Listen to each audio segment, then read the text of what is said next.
తిరుమల లడ్డు వ్యవహారంలో సుప్రీంకోర్టు చేసినటువంటి వ్యాఖ్యల కారణంగానే ఆంధ్రప్రదేశ్ ముఖ్యమంత్రి వర్యులు చంద్రబాబు గారు సిట్ దర్యాప్తును నిలిపివేయాలని నిర్ణయం తీసుకున్నారా? అందుకే ఈ లడ్డు వ్యవహారంలో సిట్కి బదులుగా కేంద్ర దర్యాప్తు సంస్థలైతే బెటర్ అని చంద్రబాబు గారు భావిస్తున్నారా? ఈ లడ్డు వ్యవహారంలో సిట్కి బదులుగా సిబిఐ ఎంటర్ కాబోతోందా అంటే అవునని సమాధానం ఇస్తున్నారు కొంతమంది రాజకీయ విశ్లేషకులు. ఈ నేపథ్యంలోనే మనం ఈ అంశం మీద విశ్లేషణ చేసుకునేటువంటి ప్రయత్నం చేద్దాం. ప్రస్తుతం మనతో పాటు ఉన్నారు ప్రముఖ రాజకీయ విశ్లేషకులు జగదేవ్ గారు. వారితో మాట్లాడదాం. జగదేవ్ గారు నమస్తే అండి. నమస్తే అండి. ఇప్పుడు అఖిలాండ కోటి బ్రహ్మాండ నాయకుడు కలియుగ ప్రత్యక్ష దైవం అనేటువంటి శ్రీవారి మహాప్రసాదమైనటువంటి లడ్డూలో కల్తీ జరిగినటువంటి ఈ వ్యవహారం ఏదైతే ఉందో అంతర్జాతీయంగా కలకలం రేపింది. ఈ నేపథ్యంలోనే ఆంధ్రప్రదేశ్ ప్రభుత్వం, ఆంధ్రప్రదేశ్ ముఖ్యమంత్రి వర్యులు ఈ వ్యవహారానికి సంబంధించి ఒక సిట్ని ఏర్పాటు చేయడం జరిగింది. ఆ సిట్ కూడా ఈ వ్యవహారంలో దర్యాప్తు చేపట్టింది. సంచలనమైనటువంటి విషయాలను కూడా బయటపెట్టే ప్రయత్నం చేసింది. అయితే సుప్రీంకోర్టు ఈ లడ్డూ వ్యవహారంలో కొన్ని వ్యాఖ్యలు చేయడంతో ఇప్పుడు చంద్రబాబు గారు ఈ సిట్ దర్యాప్తుని నిలిపివేయాలని నిర్ణయం తీసుకోవడం, నిలిపివేయడం. ఇప్పుడు ఈ లడ్డూ వ్యవహారంలో సిట్ కంటే కూడా సిబిఐ అయితేనే ఈ దర్యాప్తు ముమ్మరంగా జరిగి సరైనటువంటి నిజానిజాలు బయటకు వచ్చేటువంటి అవకాశం ఉందని చంద్రబాబు గారు భావించారని, ఆయన అది కేంద్రం దృష్టికి తీసుకువెళ్ళారు అనేటువంటి వార్త ఇప్పుడు సోషల్ మీడియాలో చక్కర్లు కొడుతూ ఉంది. ఏంటి నిజంగా శ్రీవారి లడ్డూ వ్యవహారంలో సిబిఐ ఎంటర్ కాబోతోందా? నిజానిజాలను నెగ్గు తేల్చబోతోందా అంటే ఏం చెప్తారు? సిబిఐ ఎంక్వైరీకి వెయ్యాలా లేదా అనేది ప్రభుత్వం మీదకే సుప్రీంకోర్టు నిర్ణయాన్ని విడిచిపెట్టింది. అసలు ఈ దుమారం, ఈ నిజంగా ఇంత అపవిత్రమైన పనికి పూనుకున్నది ఎవరు, అంత ధైర్యం ఎలా చేయగలిగారు అనే దాని మీద కాస్త సుప్రీంకోర్టు పెదవి విరుస్తూ అసలు దేవుడికి సంబంధించిన, మీరు అన్నట్టు అఖిలాండ కోటి బ్రహ్మాండ నాయకుడు, ప్రపంచవ్యాప్తంగా కోట్లాది మంది భక్తులున్న కలియుగ ప్రత్యక్ష దైవం. సో అసలు తిరుపతి వెళ్ళామనగానే ఫస్ట్ అన్న లడ్డు ఏదే అన్న ప్రసాదం ఏదైనా అడిగే ఇది మనకుంది ఆ ఆనవాయితీ. సో అంత పవిత్రంగా భావించే లడ్డు కల్తీ అయింది అనగానే ఒక్కసారిగా చాలామంది దిగ్భ్రాంతి వ్యక్తం చేశారు, కొంతమంది అవాక్ అయ్యారు. అసలు ఏంటి దీంట్లో కూడానా?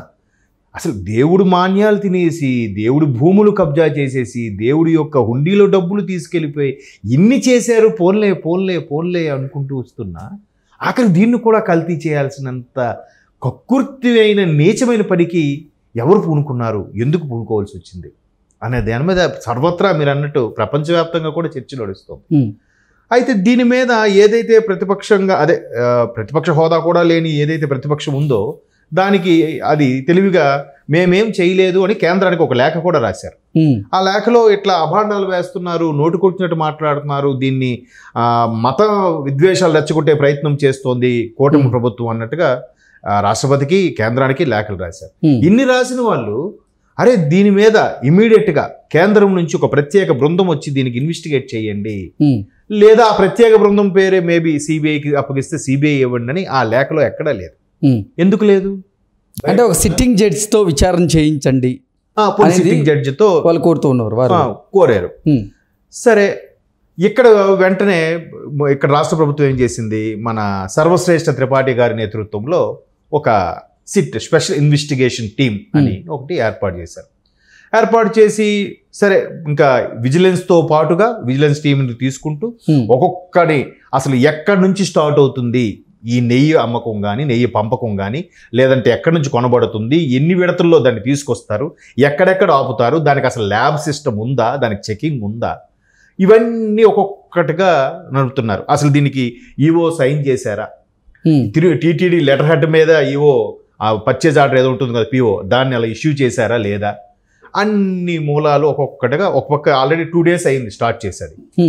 ఈలోగా వీళ్ళు కేంద్రానికి సుప్రీంకోర్టులో అప్పీల్ చేయడము, సుప్రీంకోర్టు ముందు ఈ వివాదాలన్నీ తెలియకుండా అసలు ఏదైనా కానీ దేవుడు ప్రసాదం సంబంధించి ఈ విధంగా రాజకీయ వర్గాలు ఏదైతే చలోక్తులు విసురుకోవడము, బురద జల్లుకోవడం ప్రయత్నం చేయడం అనేది చేయకూడదు, అది చాలా సరైన నిర్ణయం కాదు అని చెప్తూనే ఇవాళకి సంబంధం వచ్చేసరికి ఎలా చెప్పిందంటే అసలు నిజంగా ఇది చాలా పెద్ద పొరపాటే, ఇది రాబోయే తరాలకి రాబోయే కొన్ని ధర్మాల విషయాల్లో చాలా ఇబ్బందులు కలుగుతాయి. కాబట్టి దీనికి రాష్ట్ర ప్రభుత్వం ఇప్పటికే సిట్ వేసినట్టుగా తెలిసింది.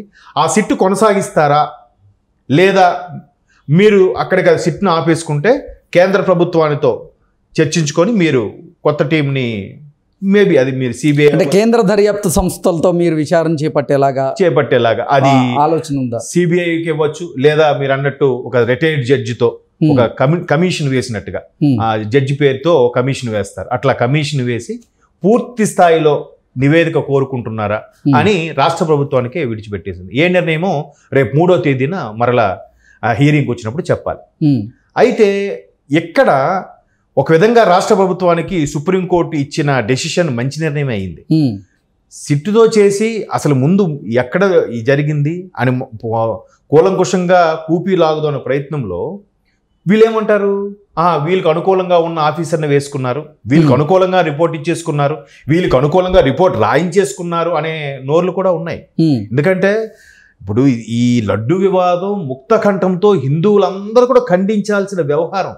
కానీ అందులో కూడా కొంతమంది హిందువులు ఇంకా ఆ తప్పు ఎవడైతే చేశాడో వాడిని వెనకేసుకొస్తున్నారు.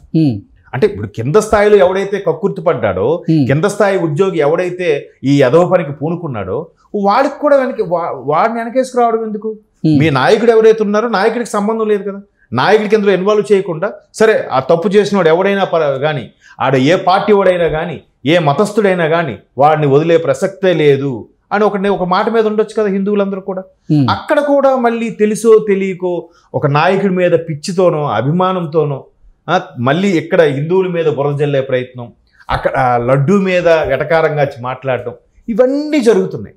సో ఇప్పుడు ఒకవేళ ఈ స్పెషల్ ఇన్వెస్టిగేషన్ టీము పూర్తి స్థాయిలో నివేదిక సమర్పించినా కూడా ఇది రాష్ట్ర ప్రభుత్వానికి అనుకూలంగా ఇచ్చేసారా అంటారు ఈ నోరులే.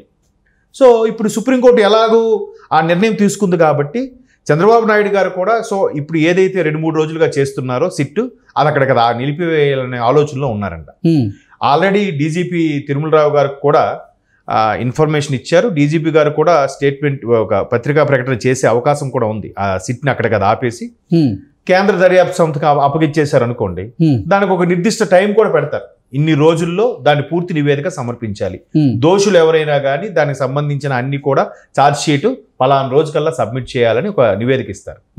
ఇచ్చినప్పుడు క్లియర్ కట్ అప్పుడు ఎక్కడైతే వీళ్ళు ప్రభుత్వానికి ఫేవర్గా ఉండే ఐపీఎస్ ఆఫీసులు ఉన్నారు, ప్రభుత్వానికి ఫేవర్గా ఉండే ఐఏఎస్ ఆఫీసులు ఉన్నారు, ప్రభుత్వానికి ఫేవర్గా ఉండే ఎగ్జిక్యూటివ్ ఆఫీసర్ ఉన్నాడు టీటీడీకి.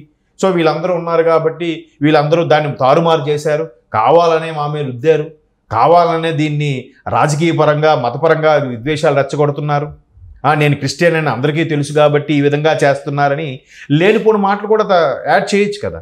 సో మ్యాక్సిమం కూటమి కూడా ఇంకెందుకు తలనొప్పి, ఎలాగా సుప్రీంకోర్టు వరకు వెళ్ళింది, అత్యున్నత న్యాయస్థానం అది ఎలాగా తీర్పిచ్చింది, ఇవ్వబోతారు రేపు 3వ తేదీన. సరే కేంద్ర దర్యాప్తు సంస్థకి ఇవ్వండి, బెస్ట్. మనకి తలనొప్పి ఉండదు కదా. సెంట్రల్ నుంచి ఎవడొస్తాడో వాడు ట్రాన్స్పరెంట్గా ఉంటాడు, ఈ రాష్ట్రానికి సంబంధం లేని వాడైతే ఇంకా హ్యాపీ, ఖచ్చితంగా ట్రాన్స్పరెంట్గా అవుతుంది.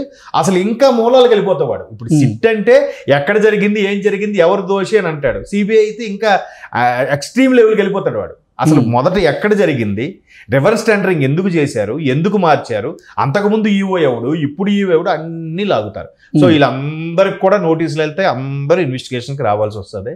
ఒక విధంగా ఎవరో ఏ మహానుభావుడు సుప్రీంకోర్టులో అపీల్ చేశాడో కానీ ఆడికి మనం అందరం థ్యాంక్స్ చెప్పుకోవాలి. ఇంకా మనకి ఏదైతే మన స్వామి మీద భక్తిభావం ఉందో అది ఇంకా కాపాడబడుతుందని విశ్వాసంతో ఇవాళ జరిగిందేమో అని అనుకుంటున్నాను. ఓకే అండి, thank you so much. Thank you.